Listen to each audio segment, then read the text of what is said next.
Hello students, B ए part second paper नीति शास्त्र। आज हम बात करेंगे विकासात्मक नैतिक सिद्धांत की। सबसे पहले बात करते हैं विकासवादी सिद्धांत क्या होता है नीति शास्त्र में। व्यक्ति अथवा समाज के विकास में सहायक प्रत्येक कार्य को शुभ तथा इसमें बाधक प्रत्येक कार्य को अशुभ मानता है। ऐसे सिद्धांत को नीति शास्त्र में विकासवादी सिद्धांत की संज्ञा दी गई है और इसके प्रमुख दार्शनिक है हर्बर्ट स्पेंसर, जिनका प्रमुख ग्रंथ है डेटा ऑफ एथिक्स।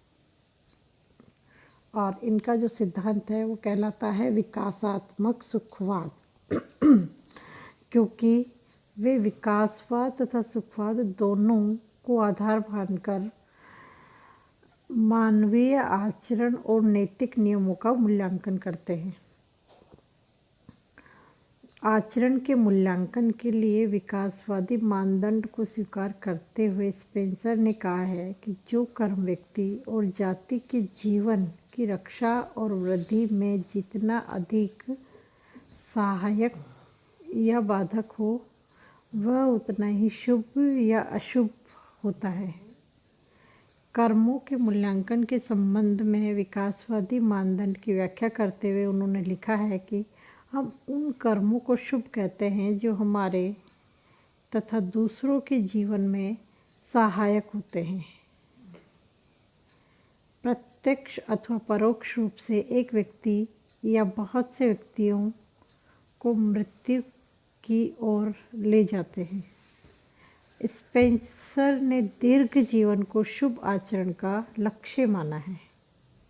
वे कम विकसित आचरण की अपेक्षा अधिक विकसित आचरण को उत्कृष्टतर मानते हैं क्योंकि ऐसा आचरण मनुष्य के दीर्घ जीवन में अधिक सहायक होता है। स्पेंसर के विचार में उस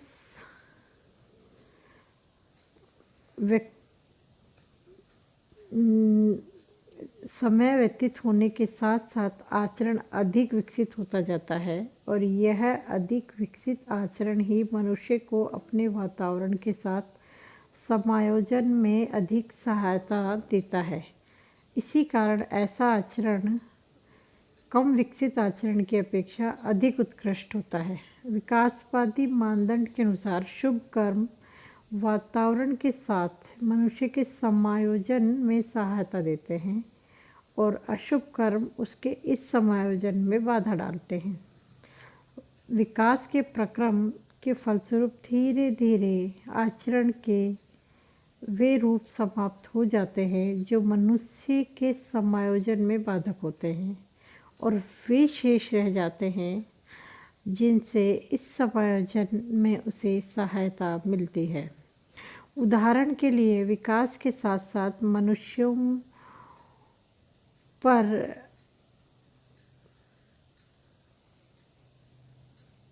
पारस्परिक समायोजन बढ़ता है और संघर्ष कम होता जाता है क्योंकि सहयोग समायोजन में सहायक सिद्ध होता है जबकि संघर्ष इसमें बाधा डालता है।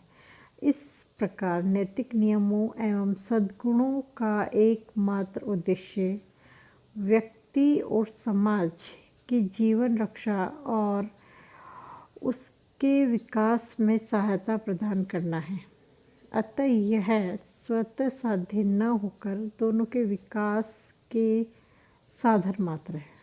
वस्तुतः स्पेंसर जीवन की रक्षा और वृद्धि तथा वातावरण के साथ मनुष्य के समायोजन को कर्मों और नैतिक नियमों के मूल्यांकन का मुख्य आधार मानते हैं। मानवीय आचरण के मूल्यांकन की दृष्टि से स्पेंसर ने विकासवाद के साथ साथ सुखवाद का भी समर्थन किया है। उनके मतानुसार निरपेक्ष रूप से सर्वोत्तम आचरण वही है जिसके फलस्वरूप दुख रहित विशुद्ध सुख की उत्पत्ति होती है। ऐसा आचरण विकास की सामान्य स्थिति में संभव नहीं है। इस प्रकार का सर्वोत्तम आचरण विकास की उस अंतिम स्थिति में संभव ही है जिसमें मनुष्य अपने आप को वातावरण के साथ पूर्ण रूप से समायोजित कर लेता है। मनुष्य और वातावरण के पूर्ण समायोजन की यह स्थिति ही विकास का अंतिम लक्ष्य है। स्पेंसर का मत है कि जब तक मानव समाज विकास की अंतिम स्थिति तक नहीं पहुंचता, जो पूर्ण सामंजस्य की स्थिति है, तब तक वह सापेक्ष नैतिकता के नियमों से शासित होता है। अपूर्ण विकास के कारण ही समाज के सदस्यों में परस्पर विरोध उत्पन्न होता है, जिसे समाप्त करने के लिए नैतिक नियमों की आवश्यकता पड़ती है। समाज के विकास के साथ साथ इन नैतिक नियमों की आवश्यकता कम होती जाती है और व्यक्ति तथा सामाजिक वातावरण में परस्पर पूर्ण सामंजस्य की स्थिति में ये नैतिक नियम अनावश्यक हो जाते हैं। इस स्थिति में व्यक्ति में विरोध समाप्त हो जाता है और प्रत्येक व्यक्ति समाज के हित में ही अपना हित देखने लगता है। ऐसी स्थिति में व्यक्ति नैतिक नियमों से बाध्य होकर नहीं, अपितु स्वतः सामाजिक हित के लिए कार्य करता है और ऐसा करने में उसे आनंद प्राप्त होता है। वस्तुतः स्पेंसर के विकास की अंतिम स्थिति में ऐसे आदर्श मानव समाज की कल्पना की है जो पूर्णतः सहयोग और सद्भावना पर आधारित है, जिसमें विरोध तथा संघर्ष विद्यमान नहीं है। ऐसे आदर्श मानव समाज से संबंधित नैतिकता को उन्होंने निरपेक्ष नैतिकता की संज्ञा दी है। अब बात करते हैं स्वार्थ और परोपकार की समस्या पर। स्पेंसर जीवन में स्वार्थ और परोपकार दोनों को समान महत्व देते हैं। स्वार्थमूलक प्रवृत्ति को भी निंदनीय मानकर मानव जाति के विकास के लिए अनिवार्य तथा वांछनीय ही मानते हैं। स्वार्थमूलक प्रवृत्ति के कारण ही प्रत्येक व्यक्ति आत्मरक्षा करता है और विश्व में अपना अस्तित्व बनाए रखने तथा विकसित होने के लिए निरंतर प्रयास करता है। यदि मनुष्य में ये स्वार्थमूलक प्रवृत्ति ना हो तो उसके लिए जीवित रहना और अपना विकास करना असंभव ही है। स्वार्थ के साथ उन्होंने परोपकारात्मक प्रवृत्ति को भी मनुष्य के लिए नितांत स्वाभाविक और अनिवार्य माना है। उनका मत है कि मनुष्य केवल स्वार्थी नहीं है, वह दूसरों के लिए अपने सुख का त्याग भी करता है। उदाहरण के लिए माता पिता अपने बच्चों के लिए करते हैं। वस्तुतः स्पेंसर मानव जाति के अस्तित्व और विकास के लिए मनुष्य की स्वाभाविक स्वार्थवृत्ति और परोपकारवृत्ति दोनों को ही समान रूप से अनिवार्य और वांछनीय मानते हैं। अब बात करते हैं स्पेंसर के अनुसार न्याय के स्वरूप के लिए। प्रत्येक मनुष्य को अपने शुभ या अशुभ कर्मों के सुखद अथवा दुखद परिणाम अवश्य प्राप्त होते हैं। स्पेंसर ने न्याय के दो मुख्य नियम बताए हैं। प्रथम नियम यह है कि समाज का जो सदस्य जितना असहाय है, उसे दूसरों का उतना सहयोग और संरक्षण प्राप्त होना चाहिए। न्याय का दूसरा नियम यह है कि समाज के प्रत्येक सदस्य को उसकी क्षमताओं के अनुसार ही महत्व और विकास के अवसर प्रदान किए जाने चाहिए। इस नियम के अनुसार अधिक योग्य व्यक्ति को विकास के अधिक अवसर प्राप्त होने चाहिए और समाज के लिए अधिक उपयोगी व्यक्ति को अधिक महत्व दिया जाना चाहिए।